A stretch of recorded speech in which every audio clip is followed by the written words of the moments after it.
Assalamualaikum warahmatullahi wabarakatuh. Perkenalkan, nama saya Aris Dwi Octavia dengan NIM 201111313. Guna memenuhi tugas mata kuliah Hukum Perlindungan Konsumen, di sini saya akan menjelaskan dan mempresentasikan book review dengan buku berjudul Buku Daras Hukum Perlindungan Konsumen karya Haji Masrukin SHMH. Kemudian penerbit dari buku ini adalah IAIN Surakarta tahun 2014 dengan detail layout 78 halaman 16 cm dikali 23 cm. Dengan isi terdapat 7 bab dari buku ini.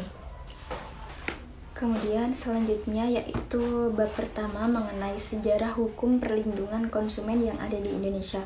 Permasalahan yang dialami konsumen yang ada di Indonesia ini menurut Tini Haddad dan Asnatus Nasution cukup kompleks seperti yang dialami konsumen yang ada di negara-negara lain berkembang lainnya, yaitu tidak hanya sekedar bagaimana memilih barang, tetapi jauh lebih kompleks dari itu, menyangkut pada penyadaran semua pihak, bagi pengusaha, bagi pemerintah maupun menghargai hak-hak konsumen lainnya. Kemudian pengusaha ini harus menyadari bahwa mereka ini harus menghargai hak-hak konsumen sendiri, yang mana memproduksi barang jasa berkualitas, aman dimakan dan digunakan, kemudian mengikuti standar. Pemerintah ini harus menyadari akalnya diberlakukan UU dan peraturan yang berkait dengan barang atau jasa dan produsen dan juga konsumen, serta pemerintah ini harus tegas melakukan pengawasan terhadap UU yang dibuat agar UU tersebut berjalan sesuai apa yang telah direncanakan. Kemudian dari bab 1 ini terdapat yang pertama itu hak-hak dasar menurut Perserikatan Bangsa-Bangsa atau PBB. Kemudian pada bab 2 yaitu sebab yang kedua yaitu hak-hak menurut WHO. Ketiga yaitu perlindungan konsumen menurut Undang-Undang Dasar 1945. Nah, pada dasarnya perlindungan konsumen ini memiliki tujuan yaitu meningkatkan kesadaran, kemampuan, dan juga kemandirian konsumen. Kemudian teori-teori yang berkenaan dengan perlindungan konsumen ini sebenarnya sudah dipikirkan oleh pendiri negara. Hal tersebut terbukti atau dilihat dari Undang-Undang Dasar 1945, yaitu pembukaan alinea keempat, kemudian landasan lainnya pada ketentuan termuat pada pasal 27 ayat 2 Undang-Undang Dasar 1945. Ada bab 2 yaitu mengenai hak dan juga kewajiban konsumen. Yang pertama ini menjelaskan tentang pengertian konsumen. Nah, istilah konsumen ini berasal dari ahli bahasa kata consumer atau Inggris dan Amerika, atau consumer atau konsumen. Pada Kamus Bahasa Indonesia Inggris memberi kata consumer atau pemakai atau juga istilahnya disebut konsumen. Kemudian pada bab 2 terdapat hak-hak konsumen. Nah, hak-hak konsumen ini sebagaimana diatur dalam pasal 4 Undang-Undang Nomor 8 Tahun 1999 tentang perlindungan konsumen adalah sebagai berikut. Yang pertama yaitu hak atas kenyamanan, keamanan, keselamatan dalam mengonsumsi barang dan atau jasa. Kemudian yang kedua yaitu hak memilih barang dan atau jasa serta mendapatkan barang jasa tersebut. Kemudian yang ketiga yaitu hak atas informasi yang benar, jujur mengenai kondisi dan jaminan barang dan atau jasa. Yang selanjutnya itu hak-hak yang diatur dalam ketentuan peraturan perundang-undangan lainnya. Untuk selanjutnya yaitu bab 3 yang mengenai pelaku usaha. Yang pertama yaitu pengertian pelaku usaha menurut pasal 1 angka 3 Undang-Undang Nomor 8 Tahun 1999 tentang perlindungan konsumen memberikan pengertian pelaku usaha, yaitu selanjutnya penjelasan pelaku usaha yang termasuk dalam pengertian ini adalah perusahaan, korporasi, BUMN, koperasi, importir, pedagang, distributor, dan juga lain sebagainya. Kemudian yang kedua yaitu pada bab 2 terdapat hak dan kewajiban pelaku usaha. Pada bab 3 terdapat tanggung jawab pelaku usaha. Nah, tanggung jawab pelaku usaha ini diatur dalam pasal 19, pasal 22, pasal 23, pasal 24, dan pasal 27 Undang-Undang tentang Perlindungan Konsumen. Kemudian pada bab 4 yaitu terdapat prinsip-prinsip tanggung jawab perlindungan konsumen. Yang pertama yaitu tanggung jawab produk, yang kedua yaitu prinsip tanggung jawab yang berdasarkan dengan kesalahan, yang ketiga yaitu prinsip tanggung jawab berdasarkan prestasi, yang keempat yaitu prinsip tanggung jawab mutlak, yang kelima yaitu prinsip tanggung jawab dalam Undang-Undang Perlindungan Konsumen. Nah, untuk selanjutnya yaitu terdapat bab 5 mengenai perbuatan melawan hukum sebagai dasar hukum perlindungan konsumen. Yang pertama yaitu pengertian perbuatan melawan hukum. Perbuatan melawan hukum unquestioned death dicantumkan dalam pasal 1365 KUH Perdata. Kemudian menurut Hoffman dalam Komariah Emang Suparjaja secara ringkas menerangkan bahwa untuk adanya suatu perbuatan melawan hukum harus dipenuhi 4 unsur, yaitu harus ada yang melakukan perbuatan, yang kedua yaitu perbuatan itu harus melawan hukum, kemudian yaitu perbuatan itu harus menimbulkan kerugian pada orang lain, yang keempat yaitu perbuatan itu karena kesalahan yang dapat dicelakakan kepadanya. Kemudian pada bab 5 terdapat perkembangan penafsiran perbuatan melawan hukum. Nah, perbuatan melawan hukum diatur dalam pasal 1365 KUH Perdata. Kemudian yang terdapat pada bab 5 yaitu kedudukan perbuatan melawan hukum dalam hukum perdata. Perbuatan melawan hukum dalam KUH Perdata diatur dalam buku 3 tentang perikatan. Kemudian keberadaan sanksi perdata, yang kedua yaitu penyelesaian sengketa melalui pengadilan. Jika upaya di luar pengadilan yang telah dijelaskan tadi di luar pengadilan sudah ditempuh namun tidak berhasil, maka pihak yang dirugikan dapat mengajukan gugatan melalui pengadilan. Dan yang selanjutnya yaitu bab 6 mengenai upaya hukum dalam perlindungan konsumen. Yang pertama yaitu upaya hukum di luar pengadilan. Menurut UU PK pasal 47, penyelesaian sengketa di luar pengadilan diselenggarakan untuk mencapai kesepakatan mengenai bentuk dan besarnya ganti rugi. Kemudian, penyelesaian sengketa di luar pengadilan ini tidak menghilangkan tanggung jawab pidana bagi si pelaku usaha yang telah merugikan konsumen. Dan upaya di luar pengadilan ini adalah untuk mencapai kesepakatan antara konsumen yang dirugikan dengan pelaku usaha yang telah merugikan konsumen tersebut. Pada bab 6 terdapat subbab yang kedua yaitu mengenai upaya hukum melalui pengadilan. Dalam mengajukan gugatan melalui pengadilan, penggugat ini dapat menuntut ganti rugi, baik ganti rugi material maupun non-material.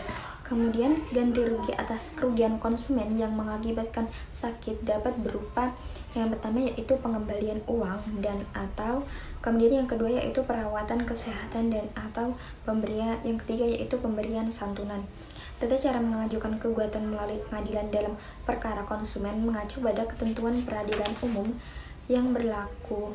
Dalam hal ini diperlakukan ketentuan dalam pasal 118 HIR. Kemudian terdapat bab 7 pada buku ini, yaitu bab terakhir mengenai keberadaan sanksi dalam hukum perlindungan konsumen. Yang pertama yaitu keberadaan sanksi perdata.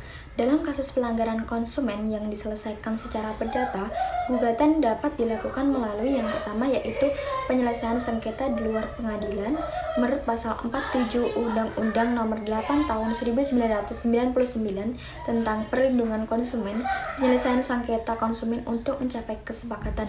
Apabila para pihak menempuh jalur non-litigasi atau non-penal atau disebut juga di luar pengadilan dinyatakan tidak berhasil atau ada salah satu yang mengingkari, maka pihak yang dirugikan dapat mengajukan gugatan melalui pengadilan berdasarkan pasal 1365 KUH Perdata. Kemudian yaitu subbab yang ketiga pada bab 7 yaitu mengenai keberadaan sanksi pidana. Hukum pidana ini bersifat ultimatum remedium.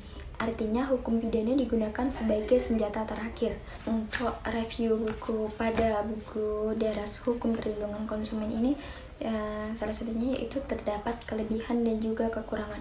Nah, dari kelebihan buku ini memberikan akses kemudahan bagi para penuntut ilmu dan dapat juga bermanfaat serta menambah pengetahuan bagi pembaca sekalian serta bagi teman-teman yang ingin melakukan membaca buku daras, yaitu tentang hukum perlindungan konsumen tanpa susah payah untuk memetakan tentang hukum perlindungan konsumen sendiri.